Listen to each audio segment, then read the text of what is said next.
잘 아시겠습니다만 우리나라에서 이제 이 바우처 사업이 시작된 지가 된 게 2008년인가 그래요. 2008년도에 보건복지가족부에 그 사회 서비스국이 생겼어요. 사회 서비스국이라고 생기면서 이 사회 서비스를 정책적으로 실행을 하게 됐습니다. 그러면서 이제 이 사회 서비스라고 하는 것이 바우처 형태로 제공이 되는데, 이 바우처가 뭐냐, 뭐 그때 그런 얘기도 많았고, 바우처라고 하는 것이 우리나라에 적합하냐, 뭐 학계에서도 굉장히 논란이 많았었습니다. 그러면서 이제 그때 복지부에서 요구하는 게 그거였어요.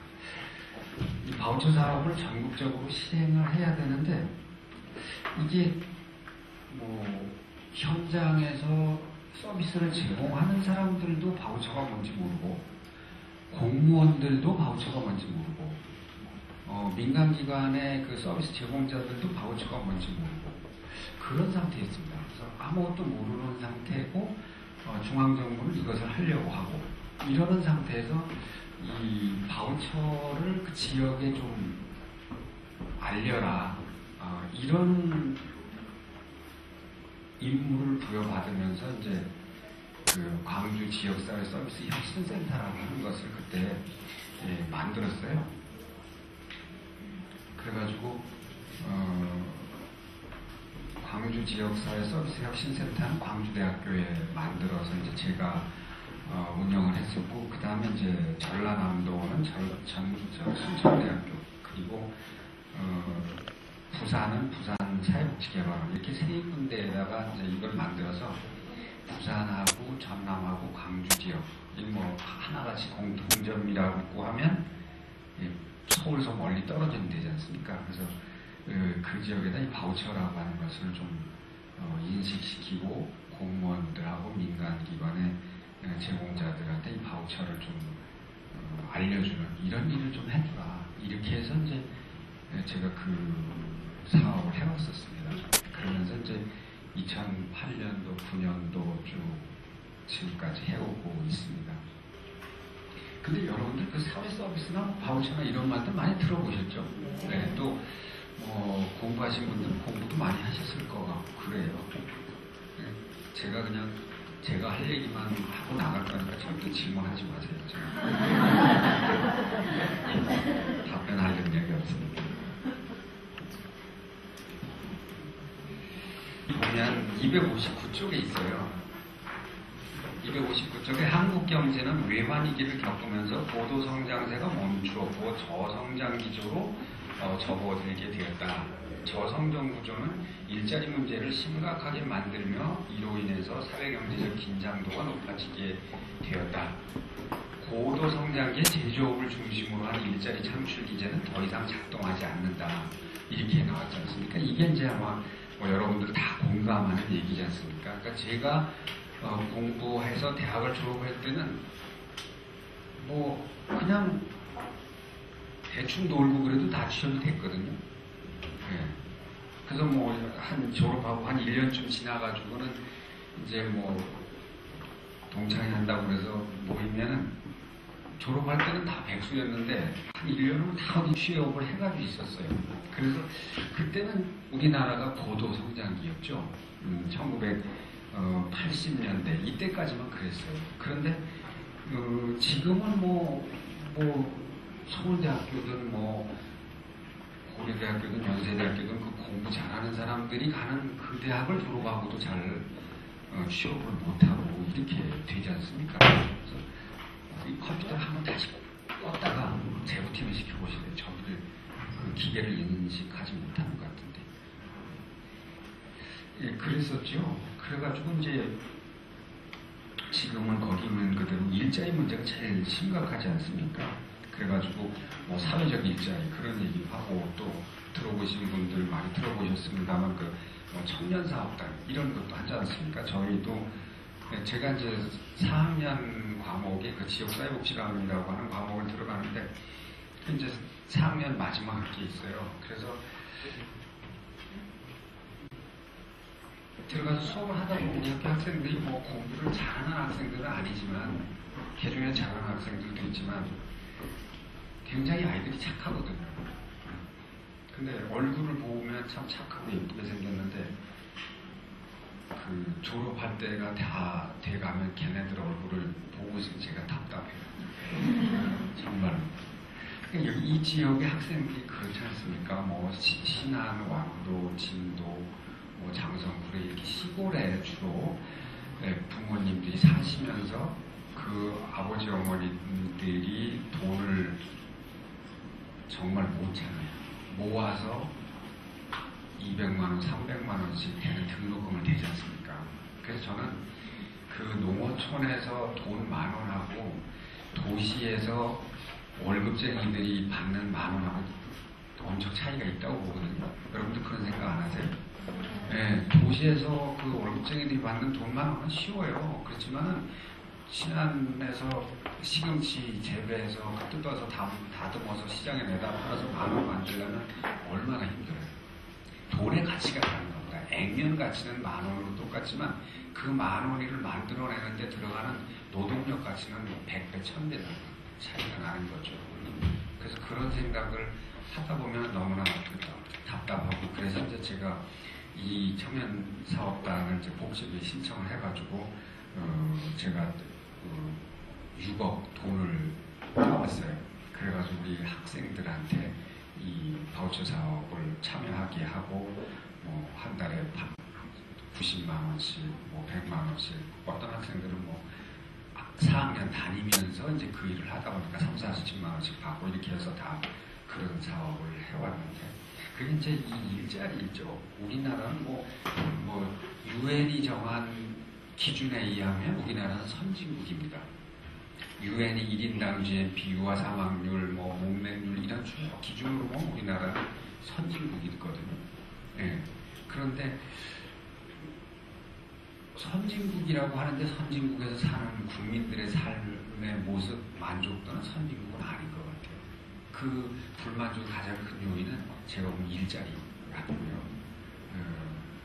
그럼 이제 이런 경제 성장, 뭐 삼성전자고 현대자동차고 기아자동차고 LG전자고 이런 대기업에서 일자리를 창출하는 시대는 막 지났다는 겁니다. 그 기업들이 뭐 세계적인 기업으로 엄청나게 지금 그냥 막말하면 잘 나가잖아요. 미국에서 그 자동차 구매자들을 대상으로 조사를 했는데 그 충성도, 그러니까 산지 차를 구입해서 2년 정도 된 사람들한테 조사를 한 거예요. 다음에 차를 또 산다면 어떤 차를 사겠느냐, 그런 개념으로 충성도라고 하는 개념을 씁니다. 마케팅에서. 그 J.D. 파워더라고 하는 유명한 그 시장조사기관에서 조사를 했는데 정말 뜻밖에도 현대 기아 자동차가 도요타나 포드나 이런 데를 제치고 우리나라가 그 현대 기아 자동차가 충성도가 1위더라고요. 그만큼 엄청나게 커졌습니다. 또 일본의 소니, 뭐 파나소닉, 사뇨 이런 10개 그 쟁쟁한 회사들 다 매출을 다 합쳐도 우리나라 삼성전자 하나밖에 안 되거든요. 그만큼 삼성전자가 엄청난 기업입니다. 그렇게 큰 기업들이 있지만 일자리가 없어요. 다 기계가 생산해내기 때문에. 그럼 이제 일자리를 만들어내는 방법이 뭐냐는 거죠. 방법은 결국은 이제 이 사회 서비스 기업밖에 없다는 거예요. 사회 서비스, 그리고 사회 서비스를 제공하는 이 사회적 기업, 이것밖에 없다고 얘기합니다. 그러다 보니까 이제 이런 그 정부에서 일자리 창출 정책으로 이 사회 서비스 정책을 하고 있는 거죠. 그러면서 이제 거기 아까 봤던 데 보면 경제가 성장하면서 경제 구조는 제조업의 고용이 중립적이고 서비스업의 비중은 증가하는 변화를 겪게 된다. 서비스업의 고용이 증가함에 따라 제조업과 관련된 생산자와 공공재를 소비하는 사회 서비스의 성장이 뒤떨어진다. 이렇게 되어 있습니다. 그러면서 이게 우리나라만 그러냐. 그러니까 거기도 있지만 제2차 세계대전 이후에 선진국의 사회 서비스업 인구는 인구 고령화와 여성의 경제활동 증가와 함께 점점 더 커졌다는 거죠. 그러니까 이 통계를 노동부 자료나 이런 데서 나온 통계를 보면 우리나라가 한 열 정도, 열이다라고 하면은 이 영국이나 독일 이런 유럽에서 사회 서비스업에 종사하는 고용은 30이 되더라고요. 그게 무슨 얘기냐면 이 사회 서비스업에 종사하는 인구들이 우리나라 앞으로 한 3배 정도가 더 성장할 수 있다. 그런 얘기죠. 그러면서 이 결국은 이 사회 서비스업 쪽에서 일자리를 창출하는 이런 것이 점점 확대될 수밖에 없지 않겠느냐. 그런 말씀을 드리겠습니다. 이게 기계가 뭐 계속 거부를 하는데 저는 어쩔 수 없이 이걸 해야 되니까 저기 파워포인트 해봤는데 이게 지금 안 되니까 그냥 책을 보고 설명을 하겠습니다. 거기 260조 아래 보면 사회서비스와 바우처의 정의, 목적, 형황 이렇게 되어 있는데 사회서비스의 정의 이렇게 되어 있는데 사회서비스는 산업의 분류상 그 서비스업에 속한다. 서비스업은 국제표준산업분류라고 하는 게 있는데 거기에서는 농업과 제조업이 아닌 것을 서비스라고 한다. 그런데 서비스는 4개의 분야가 있는데 생산자 서비스, 유통 서비스, 개인 서비스, 사회 서비스 이렇게 4가지로 분류를 한다는 겁니다. 그래서 아래 보면은 생산자 서비스와 유통 서비스는 기업이나 기업 활동을 지원하는 데 관련이 되는 것이다. 이렇게 되어 있고 근데 이제 또 유통 서비스는 상품, 사람 정보를 이동시키는 데 담당하는 서비스가 유통 서비스다. 이렇게 되어 있습니다. 결국은 무슨 택배 같은 게 이런 게 이제 유통 서비스라고 볼 수 있고, 그 다음에 이제 그 사회 서비스라고 하는 것은 어떤 그 시장 메커니즘에 의해서 움직여지지 않는 정부 개입에 의해서 움직여지는 서비스라고 볼 수 있는데 거기 보면 261페이지의 둘째 패러그래프를 보면 사회 서비스에 속하는 산업들로 공공행정, 국방, 의료 서비스, 교육 서비스, 사회복지 서비스 이렇게 들어가 있습니다. 그래서 뭐 공공행정이나 국방이 무슨 사회 서비스냐 이렇게 우리가 생각을 할 수가 있는데 표준 산업 분류에 의하면 이렇게 이 사회 서비스는 굉장히 광범위하게 되어 있습니다. 그 아래 보면 사회 서비스 개념에 대해서는 뭐 광의와 협의로 구분을 한다라고 되어 있는데 광의로는 공공행정, 국방, 의료 서비스, 교육, 사회복지 서비스를 포함하는 것이고 협의로는 사회적 보호, 지역사회에서 삶이 어려운 노인이나 장애인이나 아동들, 뭐 그냥 소년소녀 가장들도 지역사회에서 보호를 받는 사람들인데 이런 사람들에게 제공되는 서비스 이렇게 얘기를 하고 있습니다. 그러면서 노대명 선생은 돌봄 서비스, 돌봄 서비스라고 하는 것을 강조를 하고 있고요. 어쨌든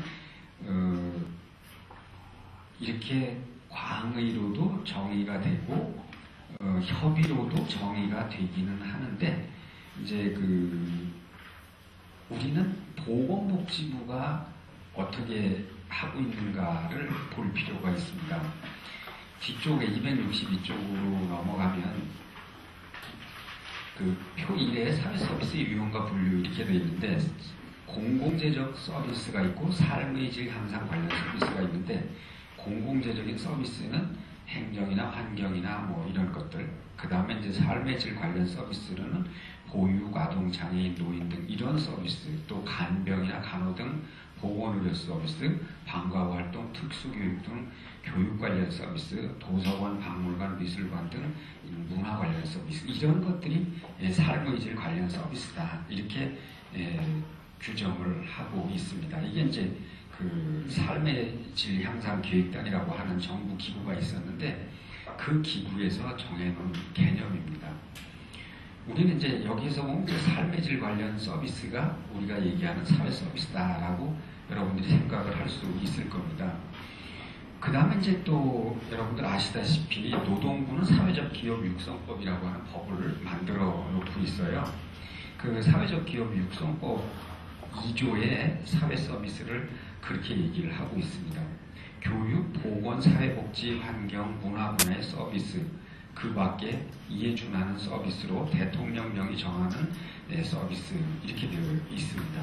그러면서 그 범위를 시행령에, 그러니까 사회적 기업 육성법 그 대통령령에 보면은 교육 및 보육 서비스, 보건 복지 서비스, 문화 예술 관광 운동 관련 서비스, 산림 환경 집수리 재활용 등 서비스, 공공장소 건물 청소 서비스, 간병 가사 서비스, 노동부 장관이 사회적 기업 육성위원회의 심의를 거쳐 인정하는 서비스 이렇게 되어 있습니다. 여기에서는 이제 그 일반 행정이라고 하는 개념은 빠져 있죠. 그러니까 노동부 사회적 기업법에서 보면 그 서비스 향상 기획단의 삶의 질 관련 서비스로 규정을 해놓고 있는 거죠. 보건복지부는 어떻게 정하고 있느냐? 보건복지부는 그냥 바우처 사업을 사회 서비스로 보고 있습니다. 그러니까 보건복지부가 굉장히 협의로 보고 있는 거죠. 사회 서비스라고 하는 게 뭐다라고 이제 어느 정도는 이제 이해가 될 것 같고요. 그 다음에 이제 이 바우처가 뭐냐? 바우처는 거기 보면 둘째 줄에 특정 재화나 서비스를 구매할 수 있는 지불 인정권 뭐 이렇게 되어 있습니다. 또 복지 서비스 이용 선택권 이렇게도 분류를 합니다. 그래서 복지 서비스 이용 선택권 또 특정 재화나 서비스를 구매할 수 있는 지불 인정권 이런 걸 이제 바우처라고 하는데 바우처는 뭐 정부도 발행할 수 있고 기업도 발행할 수 있다고 그러는데 지금 우리는 이 정부가 발행하는 그거죠. 이제 몇 가지 바우처 사업의 특징이 있는데 보면 첫 번째 바우처가 제공하는 구매력은 직접 방식이나 간접 방식으로 제공되면 된다. 식품 구입권이나 문화상품권의 경우 바우처 수급권자가 직접 구매력을 행사할 수 있는데 이것을 명시적 지불 방식이다라고 하고 명시적 지불 방식은 쿠폰, 상품권, 전자카드 이런 것들이 있다. 간접 방식은 묵시적 지불 방식이라고 하는데 예상한 사람들은 서비스 구매력이 없다는 겁니다. 또 성인이나 중산층도 어쨌든 경제적인 부담 때문에 구매를 안 했고 그 다음에 이제 상계층은 구매력은 충분히 있는 사람들인데 이 사회 서비스에 대해서 정보도 없었고 과연 이런 사회 서비스를 믿을 수 있느냐 품질에 대한 신뢰가 없었다는 거죠. 이랬다 보니까 우리나라는 그동안 이 사회 서비스 시장이 형성되지 않았다는 이야기를 하는 겁니다. 그래서 제가 아까 처음에 말씀드렸지만 이 보건복지가족부에서 사회서비스국이라고 하는 국을 만들고 이 사회서비스 제도를 도입하게 된 배경은 이렇습니다. 이제 그 새로운 사회적 위기라고 하는 것 그리고 여기 보면 전통적 사회적 위기라고 합니다. 옛날부터 내려오던 전통적 사회적 위기는 이제 빈곤이죠. 사람이 가난하고 그 다음에 또 아프다고 하는 문제 이런 빈곤과 질병이라고 하는 전통적 사회적 위기에 대한 대응은 이제 이 전통적 복지 정책이었는데 이 현대에 와서 새로운 사회적 위기라고 하는 것, 이 양극화. 그러니까 잘 사는 사람은 잘 살고 못 사는 사람은 못 살고 뭐 발표하는 것들을 보면 점점 이 부자와 가난한 사람 간의 격차가 점점 심해진다고 그러지 않습니까? 그리고 또 근로빈곤. 이전에는 그 일을 하면 가난하지는 않았습니다만 요즘에는 일을 해도 가난하다는 거죠. 아까 이제 시민고층 뭐 88만 원 세대 이런 말들이 있지 않습니까? 88만 원은 그 국가에서 정하는 최저생계비도 안 되지 않습니까? 이런 문제. 또 저출산 고령화도 새로운 사회적 위기라고 합니다. 아이들을 안 낳고 기존의 사람들은 늙어가고 이게 국가 전체적인 입장에서 보면 위기라고 하는 거죠. 그래서 이러한 새로운 위기에 대응하는 방식으로 바뀐 게 이 사회투자 정책이라고 하는 것이고 이 사회투자 정책이 사회서비스 제도의 도입 배경이라고 얘기를 할 수 있습니다. 전통적 복지 정책에서는 빈곤한 사람들에게 대해서 소득 보장을 해주면 되고요. 질병에 대해서는 의료보호제도를 해줬으면 됩니다. 이게 누구를 대상으로 하느냐면 우리나라 국민의 3% 정도, 150만 명밖에 안 된다고 합니다. 빈곤층이나 기초생활보장 대상자들을 위주로 했습니다. 그리고 전통적인 복지정책에서는 경제개발이 우선이 있습니다. 재정 우선순위가. 국가가 돈을 투자할 때 경제개발, 그러니까 고속도로 닫고 항만 건설하고 이런 데에 돈을 많이 들이는 거죠.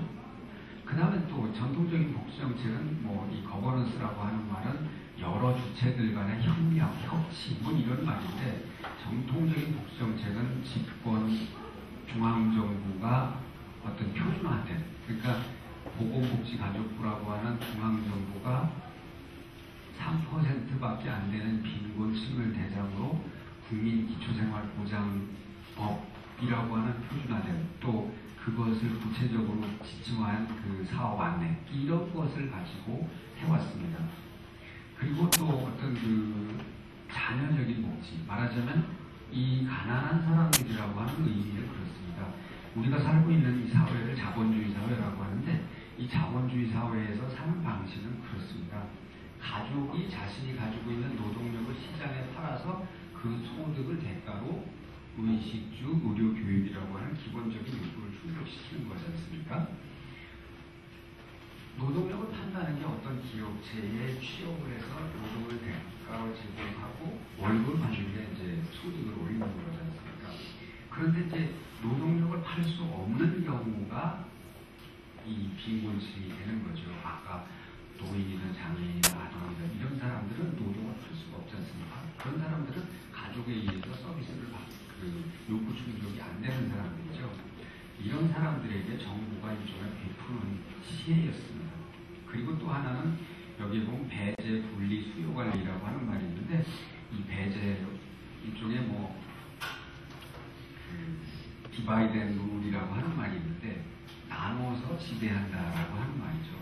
이 못 사는 사람들에 대한 분리, 그리고 배제 이런 말이고, 수요 관리는 그렇습니다. 그러니까 보건복지가족부에서 2010년도에 빈곤층들을 위한 기초생활보장 예산이 얼마다 정해놓는 거죠. 그 정해진 돈 내에서 사육 전담공무원들이 기초생활보장 대상자들을 책정하고 급여를 해주는 겁니다. 반면 이제 이 사회투자정책이라고 하는 것은 이 저출산 고령화 시대, 또 근로빈곤층이 많은 이 시대에 어떤 사회적 기반을 만드는 게 중요하다라고 얘기를 하는 거죠. 무슨 얘기냐면 여기서 아까 이 물리적 기반이라고 하는 말과 대가 되는 말인데, 이 시기에는 고속도로와 항만 건설이 중요하지만 이런 저출산 고령 사회는 사회적 기반이 중요하다는 거예요. 사회적 기반은 여러분들 사회적 기반이 뭘까요? 사회적 기반이 그거예요. 여러분들이 이렇게 광주 시내 이렇게 지나다니다 보면 무슨 재가노인센터 이런 거 많이 보셨죠? 방문 요양 이런 것들이 많이 보이시잖아요, 그죠? 지역아동센터, 복지관 이런 것들 많이 보이죠. 여러분들 일본에 가서 이렇게 여러분들 다녀보시면 재가 개호지원 센터라고 하는 거 잘 보실 수 있을 거예요. 그게 바로 이 사회적 기반입니다.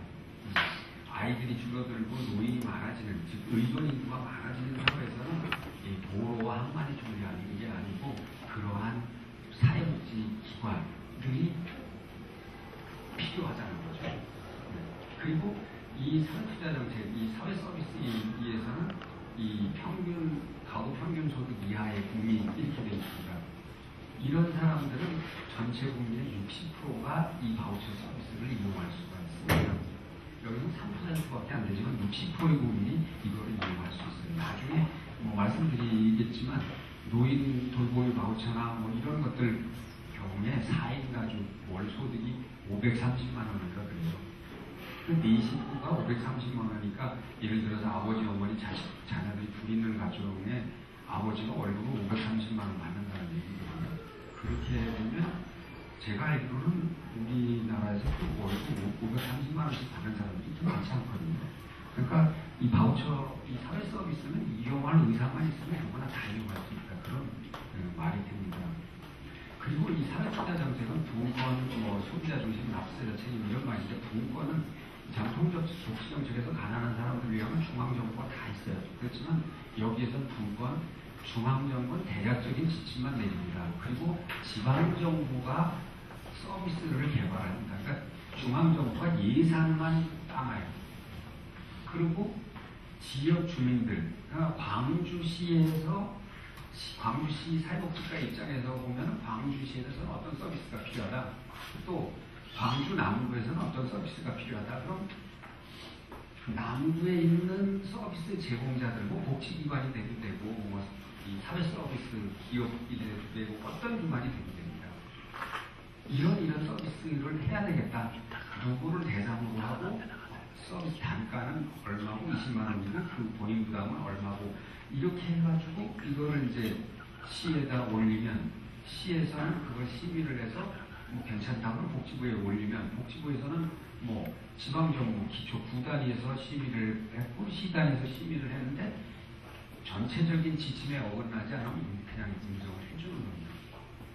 그래서 실시되고 있는 게 이제 나중에 나오겠지만 굉장히 다양한 것들이 많습니다. 예를 들면 시각장애인들이 제공하는 안마 서비스 이런 것도 있고 굉장히 많이 있거든요. 그러니까 이 사회투자 정책 같은 경우는 중앙정부가 하는 게 아니고 지방이 적극적으로 참여하게 되어 있습니다. 그래서 여기서 분권의 의미는 다양한 주체들이 참여한다는 얘기입니다. 소비자 중심도 마찬가지입니다. 여기서는 이 가난한 사람들이 그냥 정부로부터 받는 일종의 시혜지만 여기서는 4대 바우처 중에 하나의 이 지역사회 투자 사업 이것과 기존의 복지 서비스랑 뭔 차이가 있냐. 아까 말씀드렸다시피 기존 복지 서비스는 정부 기초수급자 위주의 자산조사 정부가 지원하고 중앙정부가 통제하고 중앙정부가 기획을 하고 지방정부는 집행만 하는 철저하게 집중식 하향식이었는데 이 지역사회 투자 사업, 이 바우처 사업은 아까 말씀드린 대로 평균소득 이하, 그 다음에 소득이 있느냐, 소득이 있느냐는 건 결국은 본인 부담할 수 있느냐 그런 문제죠. 그 다음에 그 서비스가 진정으로 필요하냐 욕구, 그 다음에 이제 가격 구조는 이 서비스 가격이 있지 않습니까? 이건 무조건 공짜였고 정부 지원과 본인 부담 아까 있다고 말씀을 드렸지 않습니까? 20만 원짜리 가격이면 18만 원이 정부 지원, 본인 부담이 2만 원 이렇게 됩니다. 가격 통제는 그런 중앙정부가 직접 하는 거고 이건 시장에서 자율적으로 통제하는데 사실 현재는 중앙정부가 아예 다 가격을 통제하고 있죠. 그 다음 이제 자율경제 이고 경쟁이 점점 이 바우처로 하는 목적과 경쟁을 유도하기 위한 겁니다. 그리고 사업 방식도 지방정부가 기획한다. 그러니까 남부에서 광주시에서 전라남도에서 이런 지방정부가 기획을 하면 중앙정부는 지원하고 평가하는 분권식이고 상향식이고 이 기존 서비스랑 굉장히 차이가 많죠. 그 다음에 이게 좀 2007년도 그 예산이긴 하지만 보면 노인들 도우미, 중증 장애인 활동 보조, 상호 도우미, 지역사회 투자 사업 해가지고 하면은 770억, 지역사회 투자 사업이 770억 해가지고 한 1,500억 정도 예산이 됩니다. 그리고 이 1,500억 정도에서 서비스를 이용하는 사람들이 일자리가 한 34,000개가 창출이 된다고 이 지역사회 투자 사업에서 제일 많이 창출이 되는 걸로 나와 있습니다. 그 다음에 이제 처음에 시작을 해가지고 월별로 이제 복지부에서 통계를 뽑아놓은 걸 보면 얼마나 이용할까 그랬는데 노인도 점점 증가하고 있고 장애인도 점점 증가하고 있고 어쨌든 점점 달이 지나가면서 서비스를 이용하는 사람들이 점점 많아지고 있습니다. 그 다음에 이제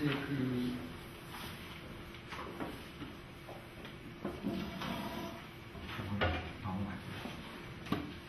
이거 처음에 이런 프로그램으로 하는 게 가능하다. 예시입니다. 이쪽에 예시인데 뭐 생활환경지원, 아동능력개발, 사회활동지원 그래가지고 생활환경지원 서비스로 주거환경, 가구방역, 놀이터소득, 경로당소득, 건강관리, 영양관리, 노인관리, 정신건강, 돌봄으로 이런 뭐 서비스, 가족여행, 가족문화체험 이런 것들 가족여행이나 가족문화체험 우리 또 지금 청년사업단에서 2억 예산 가지고 가족 역량강화 사업을 하고 있는데 개중에는 이제 뭐 사회관리도 있고 여러 가지가 있는데 제일 좋아하는 게 이제 엄마랑 아이들이 같이 이렇게 여행 가는 프로그램이 있어요. 그거를 제일 좋아한다고 합니다. 왜냐하면 살기 어려우니까 어디를 놀러 다니기가 어려웠잖아요. 근데 이제 이거 주로 이제 뭐 여러 가지 놀러를 많이 다닐 수 있다. 그러니까 놀러 가는 게 뭐 중요하냐라고 생각할 수 있지만 뭐 여러분들이나 저나 다 똑같이 놀러 가는 거 좋잖아요. 그죠? 예. 아니 어떻게 보면 그렇지 않습니까? 이제 되게 여름에 뭐 한 3박 4일 일주일 이렇게 휴가 가는 거 엄청 기대하잖아요. 그죠? 그게 이제 뭐 직장인들이 다 바라는 바인데 직장인들 소득이 있는 경우에는 그렇게 할 수 있는데 소득이 여의치 않은 사람들은 이런 게 굉장히 어렵다는 겁니다. 그래서 이제 20만 원짜리 정부가 바우처를 만들어서 이런 서비스를 해주니까 굉장히 좋다고 합니다. 그 다음에 이제 아동발달, 아동 체험 이런 것들, 자동 중학교, 장애용품, 대학원, 이런 것들이 굉장히 많이 여기 보면 그 인터넷에서 그냥 소셜 서비스 이렇게 치면 이런 것들이 다 나와 있어요. 그러니까 한번 보시고 그런데 이제 1차 심사에서 제외되었던 사업 그래가지고 뭐 유사 중복 사업 그래가지고 경로당 지원 방과 활동 뭐 노인들 이런 것들은 이제 심사에서 제외했다는 겁니다. 이게 아까 말씀드렸지만 지방정부가 사업 제안서를 내면 복지부에서 심사를 할 때 그 심사에서 제외됐던 것들을 얘기하는 겁니다. 그 다음에 시장 효과 비율. 그러니까 이런 서비스가 된다고 하더라도 뭔가 그게 시장이 형성되지 않았다라고 하는 건 제외했다는 거죠. 그래서 뭐 정수기 대회, 정수기 대회 다 하고 있잖아요. 무슨 뭐 민간업체들 하고 있고 교복 지원, 뭐 애완견 분양 이건 정말 황당한 거예요. 황당 시체이신데 하여튼 대단히 기발한 거였다는 생각이 들고요. 택시비 지원 어떻게 얘기했다는 거예요. 택시비 10,000원 나왔는데 8,000원은 국가에서 내주고 2,000원 돈 부담하라는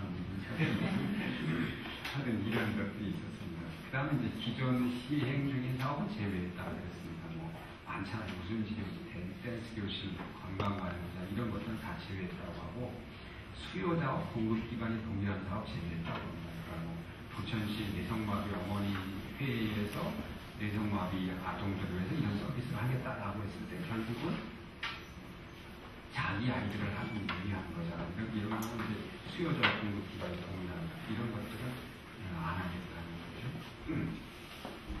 그리고 이제 이거를 시도별로 그리고 서울, 부산에서 쭉 지역별로 통계를 내놨던 겁니다. 그다음에 아까 그 생활하는 아동이나 이거를 이제 이것도 지역별로 좀 통계를 내놨던 거고요.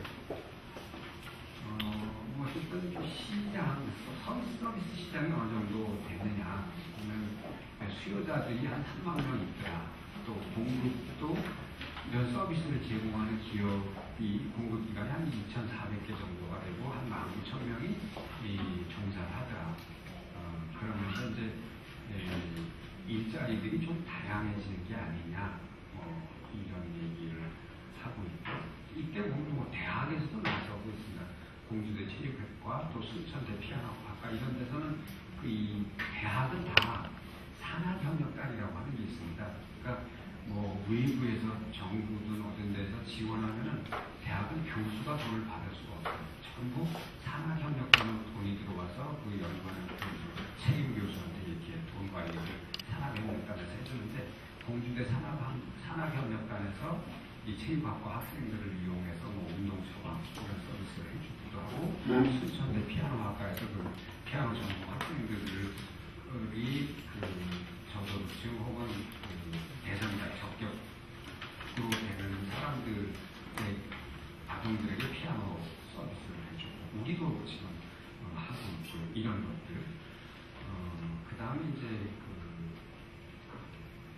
주로 이제 이 부정 사용이 굉장히 많다는 겁니다. 네. 그다음에 이 바우처라고 하는 것은 아까도 나왔습니다만 일정한 자격을 갖춘 데에 대해서 정부가 지불을 보자면 서비스 이용권, 특정한 재화나 서비스를 구입할 수 있도록 하는 거다. 그러니까 뭐 지금까지는 그렇습니다. 국가가 서비스 제공 기관은 뭐예요? 그냥 복지기관들이잖아요.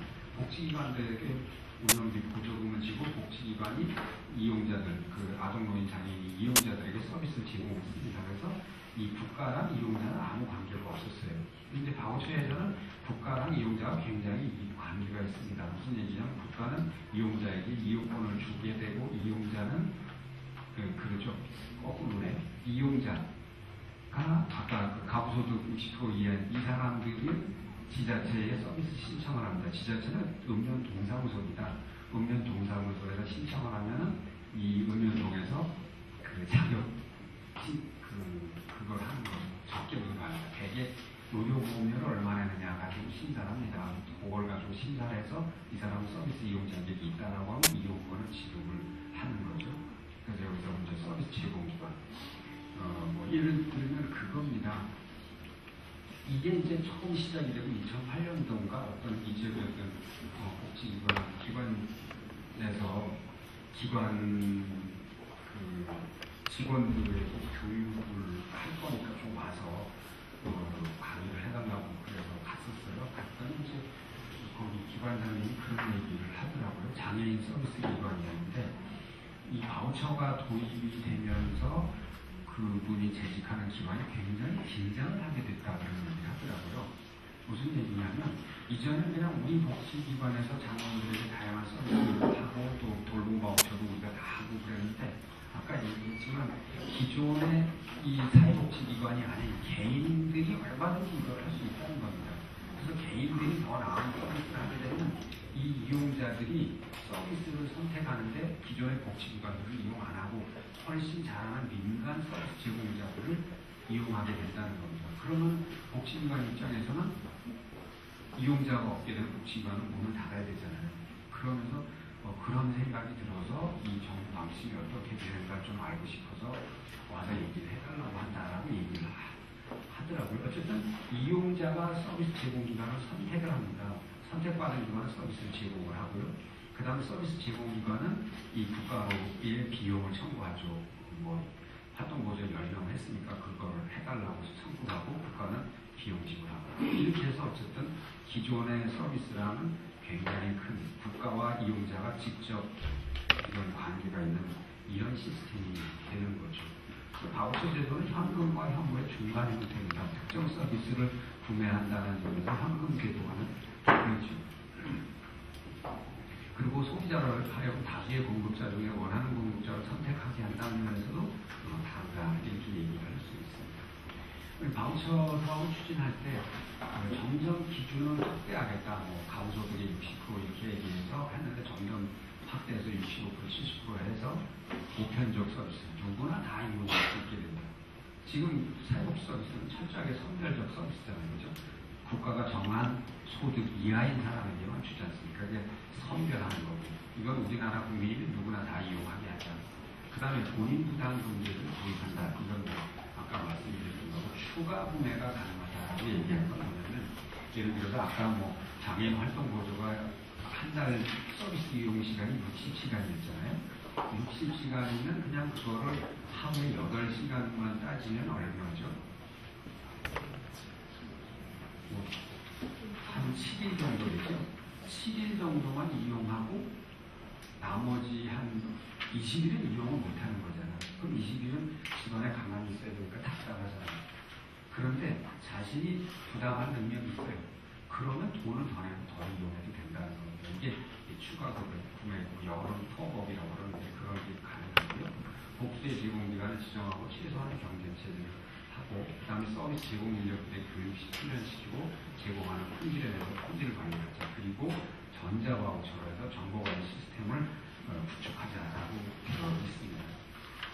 이게 이제 뭐 아까 말씀드린 공급자 지원 방식 기존 서비스고 요건 이제 수요자 바우처 지원 방식이고 이제 아까 말씀드렸던 거고 바우처 제도로 하면 뭐가 좋으냐 정부와 민간의 역할 분담이 가능하다.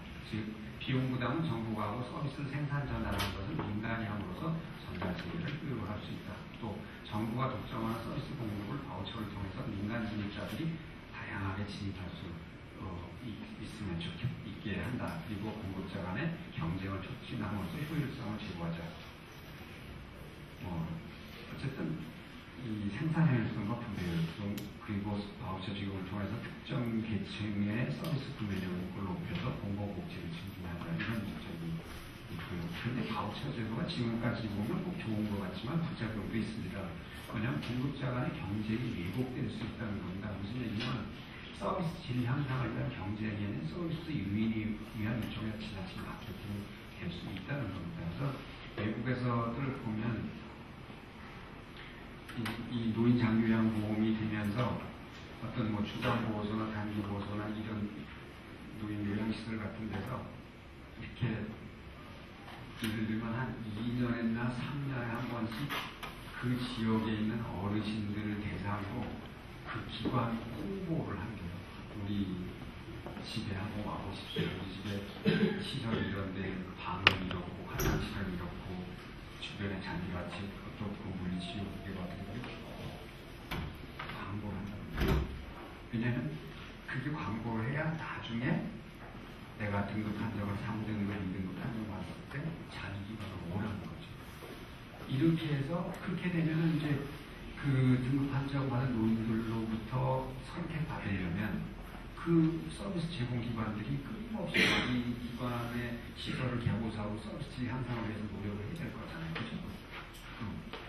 그렇게 하면은 그 서비스를 이용하는 사람들이 소비자들끼리 양질의 서비스를 받을 수 있는데 그런 서비스 향상을 위한 게 아니고 이쪽에 그냥 끌어모으기 위한 경쟁을 할 수도 있다는 거죠. 또 잘못된 공급자를 선정하면 바우처에 의해서 공급자 보호수단이 될 수 있습니다. 그러니까 별 좋은 서비스를 못하는 공급자들이 서비스 제공 기관이 선정이 되면 예를 들면 그런 게 있습니다. 뭐 정서장애아동 치료시설, 치료 서비스 이런 거로 2천만 원이 뭐 어떤 구청에 내려왔는데 그거를 잘 할 수 있는 뭐 정신보건사회복지사도 있고 그런 서비스를 해본 경험이 있는 기관이 이 공급자로 선정이 돼야 되는데 전혀 다른 기관이 공급자로 선정되는 경우가 있어요. 이런 경우는 아이들은 피해를 보고 그 공급기관만 계속 정부로부터 돈을 받게 되는 이런 일이 생깁니다. 그래서 바우처가 이런 단점도 있습니다. 또 경쟁에서 도태되는 공급자가 발생할 경우에 그 공급기관을 그동안 어쨌든 인프라로 양성을 했으니까 비용이 발생할 수 있다. 또 수요자와 공급자 간의 결탁으로 정책 효과에 지장을 가져올 수 있다. 그 공급자와 수요자 간의 결탁이 굉장히 많다고 그러대요. 뭐 요양보호사가 이 기관에서 정원으로 옮기면 그 요양보호사가 돌보던 노인네들도 다 데리고 간다고 그랬어요. 그래서 뭐 정말 웃기는 것 같아요. 그런 입장. 그 다음에 이제 수혜자에게 낙인감이 있을 수 있다. 영시적 바우처, 아까 얘기했던 문화와도 하고 영시적 바우처는 직접 바우처를 제공하는 건 아닌데 현재 우리나라에서 영유아 보육료 이게 제일 크잖아요. 이게 지금 현재 무시적 바우처고요. 한국 바우처는 그 월급쟁이들 나중에 그 연말정산에서 돌려주는 거 있잖아요. 이게 한국 바우처입니다. 그 현금급여, 현물급여 바우처 3개랑 볼 때 현금급여는 뭐 소비자 선택권을 보장한다는 것은 굉장히 좋지만 소비 형태를 통제할 수가 없습니다. 그러니까 예를 들면 어떤 독거노인 있는 할아버지에게 기초생활보장급여로 현금급여 돈을 100만 원을 드렸는데 이분이 밥을 해자시는지 소주를 사다가 자시는지 통제가 안 된다는 거죠. 그런 단점이 있다는 겁니다. 현물급여는 소비자 선택권이 없어요. 옛날에 생활보호법 시절에 기초생활보장 대상자들에게 제공되는 쌀보기자 그죠? 이건 죽어난 사람 먹어야 되잖아요. 선택권이 없어요. 정부니 맛없는 정부 몇 년씩 먹어야 돼요. 대신 소비 형태를 통제할 수 있죠. 이게 절대로 소주 사다 먹자 그런 게 있어요. 바우처는 선택권도 있고 소비 형태도 통제할 수 있는 그런 장점이 있다는 겁니다. 공급자가 경쟁도 유발할 수 있고 뭐 바우처는 이렇게 전자바우처, 종이바우처, 무시바우처 이렇게 쭉 있는데 지금 우리는 아까도 아까도 나왔지만 종이 바우처는 산모 돌보기만 했습니다만 지금은 다 전자 바우처로 돼 있습니다. 전자 바우처라는 모니터링이 실시간 관리된다는 거 아시죠? 이 전자 바우처 여러분들 다 가지고 계시는 신용카드랑 똑같거든요. 신용카드를 카드 단말기에 긁으면 그게 그 서울의 방배동에 있는 서비스 관리센터에 바로 쓰거든요. 네, 그렇게 되어 있습니다. 그래서 실시간 관리되고 이건 오용을 할 수가 없게 되어 있죠. 또 서비스 질 향상, 아까 여러 기관들 간에 경쟁을 하면서 질 향상이 될 수 있고 서비스 제공 대상 확대가 용이하다. 어쨌든 아까도 말씀드렸지만 바우처가 처음 도입될 때는 국민도 모르고 공무원도 모르고 인간기관도 교수들도 몰랐어요. 그렇지만 지금은 굉장히 많이 확대가 돼가지고 신청자들이 굉장히 많습니다. 저희가 이제 올해 지금 작년까지는 청년사업단이라고 해가지고 그냥 이 가족 역량 강화 사업, 노인 생활 향상 사업, 아동 야간 보호 사업 이거를 다 공짜로 해줬어요.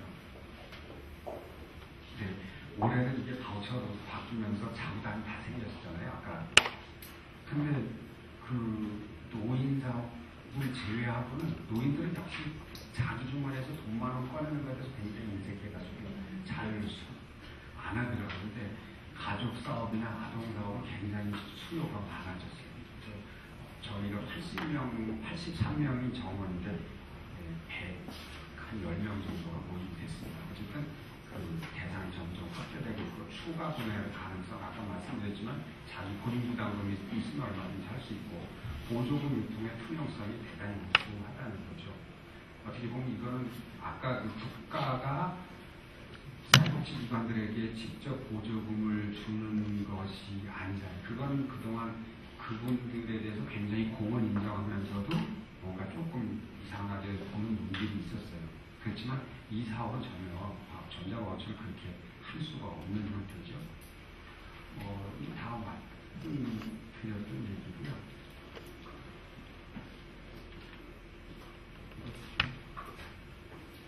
이게 전자바우처거든요. 이게 똑같이 생겼죠. 여러분들 그 주머니에 있는 신용카드랑 똑같이 생겼어요. 이거를 그 가족이나 노인이나 아동 개인들이 다 소지를 하고 있어요.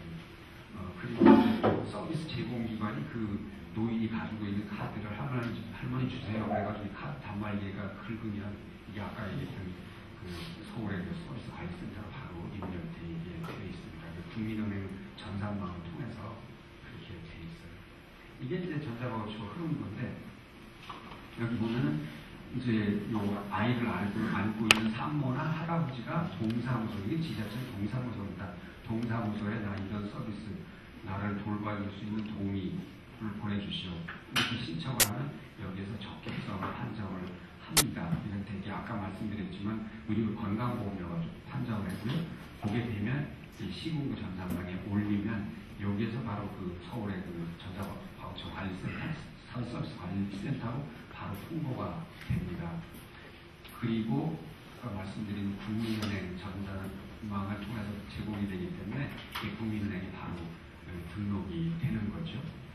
그리고 이제 이 아까 여기 있는 사람도 다 똑같은 사람들인데 이 이용자 본인이 아까 자부담 예를 들어서 20만 원짜리 같은 경우는 2만 원을 은행에 갖다 내야 돼요. 내고 그러면 이제 이 은행에서 이런 카드가 바우처 카드가 이 노인이나 사모에게 오게 되죠. 이렇게 해서 이제 서비스를 이용하는 이런 시스템인데 처음에는 그랬다고 본다. 어쨌든 이 카드가 온 것을 노인들이 잘 이해를 못하는 거죠. 그래가지고 이제 노인들이 이제 아들한테 전화가지고 얘야 뭐 카드가 왔는지도 뭔지 모르겠다 이렇게 얘기를 하면 그 아들은 또 이 바우처가 뭔지도 모르니까 어머니 그거 필요 없어요. 잘라버리세요. 잘라버려서 재발급하고 이런 경우가 굉장히 많았다고 그러더라고요. 그리고 이제 이게 또 국민은행 시스템을 이용하다 보니까 우리나라에서 국민은행이 없는 데가 한평군데요. 왜? 한평군에서 이걸 하기가 좀 어렵다고 그러더라고요. 그리고 어쨌든 이 바우처를 이제 점점 그 보편적으로 서비스를 해야 된다는 생각을